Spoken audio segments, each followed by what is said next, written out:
Hey, beautiful. Welcome to Dr. Sarah's Café. This weekly refill is particularly special because last week we completed a full year of weekly refills, and this refill, therefore, is a milestone refill, and it is happening in the month of March 2025 in the midst of eclipse season. We are in peak eclipse season. We have the first eclipse of the year of 2025 this week, and then we will have the second eclipse of the year in the eclipse pairing happening on March 29th. Okay, so eclipses always happen in twos. The timing of this particular eclipse is coinciding with me realizing that I need to take a break from the channel.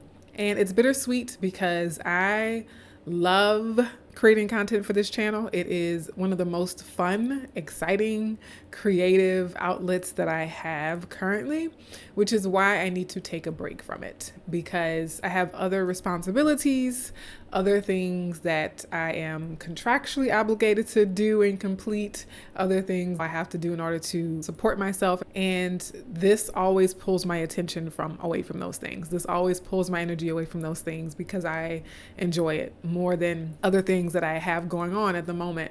And if it were a choice between doing this, creating content for this channel, and doing those other things that I'm responsible for, I would choose this channel over and over again. So I kind of have to take it off the table for me for now until I complete other projects, other really important, really significant, really meaningful, hopefully legacy making projects. And maybe that's one of the benefits of putting this aside, is that the creative, fun, playful, imaginative, spiritual energy that I pour into these videos, maybe I'll have more of it to give to these other projects and take all that energy that is going into creating the weekly refills and redirecting them, rechanneling them into the other important work, the other creative work that I want to do, that's really, really important and significant for me as well. So this will be a sabbatical. I thought about, still doing like shorts or posts, but I think it would be more rejuvenating and more beneficial to just take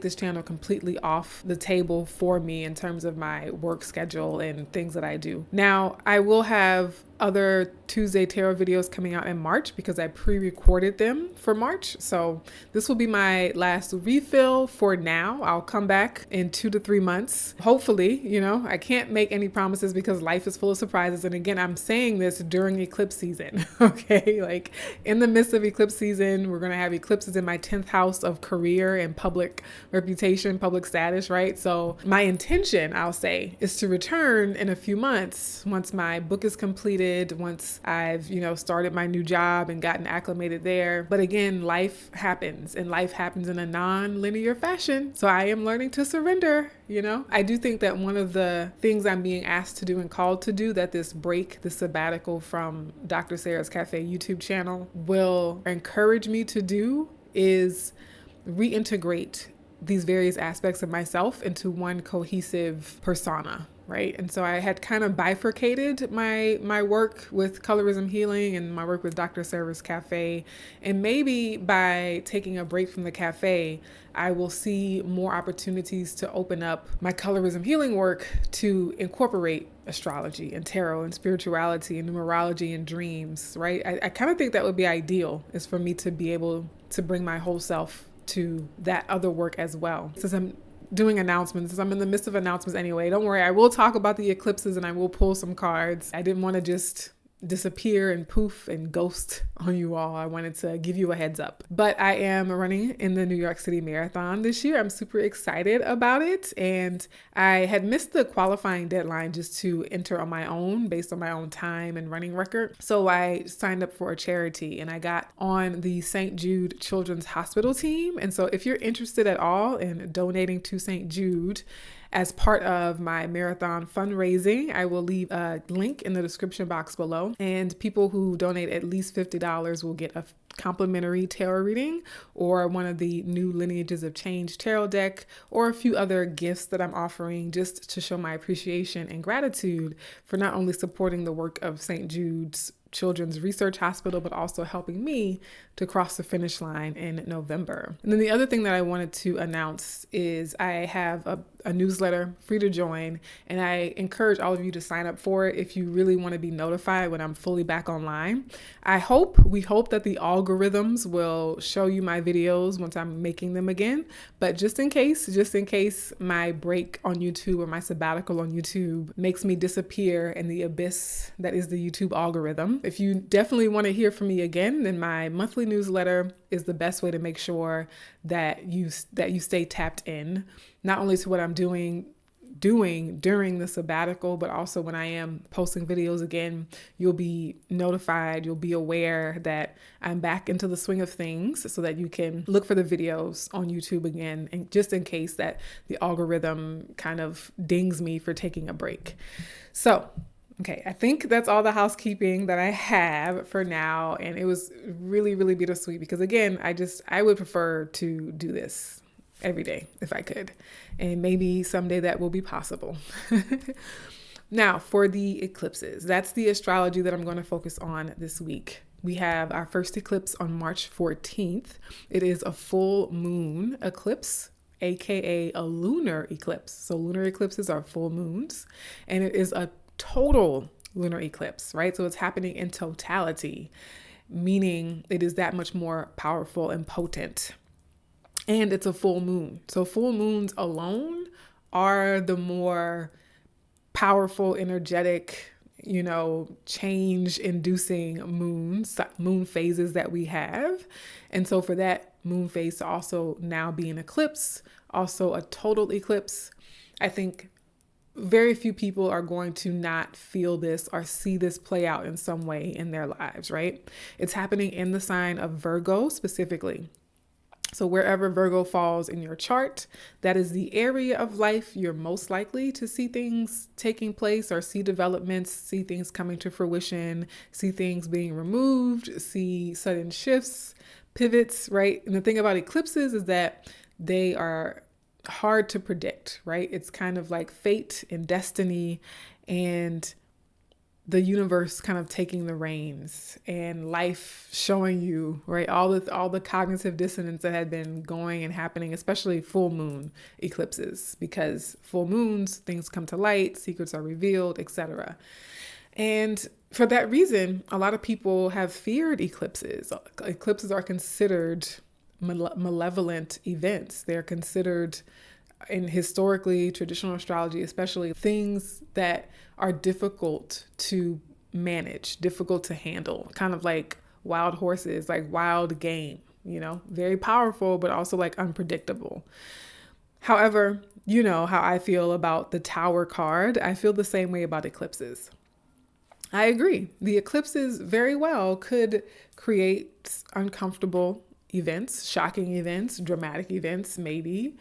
But I also believe that they are working to get us on our higher timeline. They are absolutely working on our behalf to accelerate, to quantum leap our growth and evolution in this lifetime. And these surprising, shocking culminations, events, happenings, shifts, plot twists that happen with eclipses can sometimes be very exciting, can often be things that we've always wished for. I still remember telling the story. I was going to see an Airbnb and the host met me at the Airbnb, and it was really her sister. And she's like, oh, I'm her sister. She couldn't make it because her boyfriend just proposed to her, right? And it was the night of an eclipse.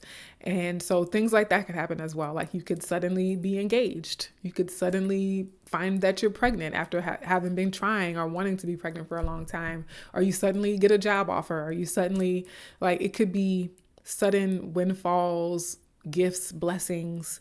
And so, it just depends on where it's happening in your chart and what the universe, what the creator says it's time for you to experience at this point in your life.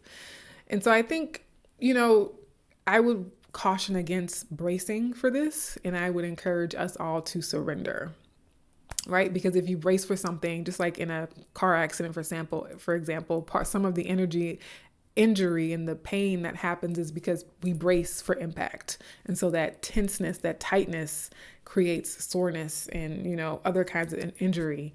And I think the same can be with whatever the eclipse brings in for us, right? If we're like, okay, I'm going to allow my life to respond to the nudge, the impact, the push, the pull, rather than fighting against it, rather than resisting it, rather than bracing for it, right? I'm going to surrender to this wave and allow myself to be carried with it. And it can be scary. That takes courage. That takes faith for sure. But I think it's a worthwhile practice. And then at the end of March, we have on March 29th, we have a new moon in Aries. This new moon is a partial solar eclipse. And it is the last eclipse of the Aries Libra axis. So this Virgo eclipse that's happening on the 14th is starting out. It's one of the first eclipses, or one of the earlier eclipses happening in the Virgo Pisces axis. And so at the end of March, we finally fully close out the Aries Libra axis of eclipses. And Aries and Libra was all about self versus the we, the us, right? So Aries is the individual, the trailblazer. Libra is about like the compromise and the diplomat, right? I think of Libra as like diplomatic energy for sure. And whereas Aries might be like, yeah, let's just go into battle. Libra's like, well, how can we come to a resolution with our words? Like how can we sign a treaty so that we don't have to go to battle or go to war? So with the new moon, even though it's a new moon, it's still an end, because it's ending a cycle of eclipses. And so it's interesting because we know that the binary of ending versus beginning is kind of non-existent. Like they coexist in one moment, in one space of time. The beginning and the end are happening simultaneously. And so I think ending this eclipse, this Aries Libra eclipse cycle on a new moon, right? So it's the end of that cycle, but it's a new moon. So it's like, yes, we are leaving this story for now. We'll come back to it, but we're leaving this story for now, setting you off with a clean slate. That's what this final new moon in the Aries Libra axis gives for me, right?